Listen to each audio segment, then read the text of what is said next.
with a hypothetical question. That question is, who do you trust more? Who would you trust more as your leader? The author J.K. Rowling, or I think Rowling is the proper way to say it, or Queen Elizabeth? And so I'm a bit of a geek, so I actually asked 3,000 people this question. And maybe at a content marketing conference, the answer to this may not be as surprising as to most people, but I was surprised by how dramatic the response was. That 2/3 of people said they would rather trust J.K. Rowling than the Queen.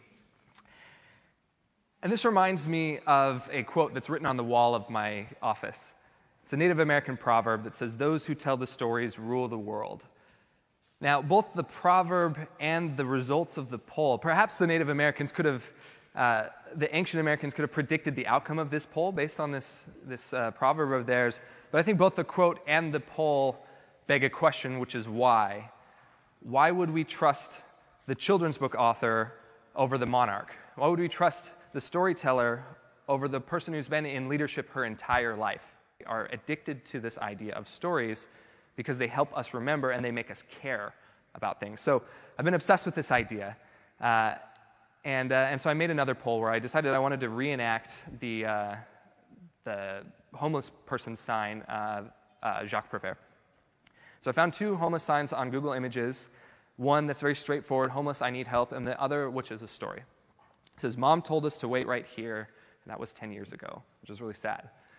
So my theory is that the second one, the story, will make more people care. And so I asked 3,000 people, if you had $1 and you could give it to one of these 2 homeless people, who would you give it to? And I ran the poll, and it turns out I was wrong. More people picked the straightforward homeless, I need help, the advertisement, than the story.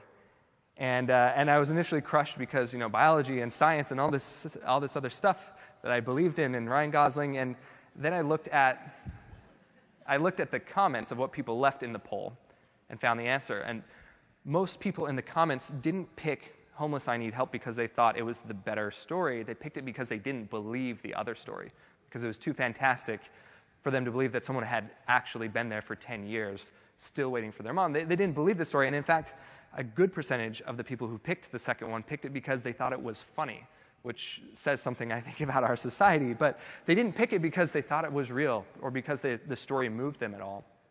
And so that brings up a point which I think is extremely important when we talk about storytelling, when we talk about storytelling for business, is that not any story will do, and that humans are built to discern. At the same time that we are built to use stories to distill the world and to help us not to have to read all the scientific papers to figure out science, but we can just read the story and learn and absorb and convey that to our friends and our tribes, we're also built to smell when the story smells bad. And so this is the role that storytellers, the responsibility that storytellers have had throughout history. And it's a new responsibility for us, as now storytellers are not just the journalists and the publishers, but it's anyone who owns an internet connection. It's anyone who owns a keyboard, and it's anyone who has a wares to hawk. It's anyone that has a business to promote is a storyteller. So as storytellers, our job is to distill information, but also to uphold the number one tenet of what has made for good storytelling that has helped us survive as a people and as a species, which is to not deceive. Fortunately, deception, it turns out, is easy to spot, at least by about 2/3 of the people in the world, and maybe another half of the other third, your deception will be funny to them, so it'll work out. But don't deceive is the number one tenet of what we need to do. So great stories build relationships. But how do we turn relationships into ROI? And this is my big thing, is that we talk about content, we talk about marketing, and we usually talk about it at this very micro level, where the ROI is the share or maybe the dollar or something. And we're always trying to get at this, how do we move this ROI needle just a little bit, just 10% more? Well, I just actually yesterday, I'm getting ahead of myself. Okay, so stories build relationships. At this point, it's very clear why we would pick J.K. Rowling as our leader, and it's because of this. It's because we spent 7 books and thousands of pages getting to know her through her stories. We got to know how she thought, what she believed, what she cared about, and we consequently cared about those things too. And that's why, actually, in my poll, when I looked at the comments, people picked J.K. Rowling not because they said they love Harry Potter. That wasn't the reason people gave, and it wasn't because they thought that the Queen was out of touch.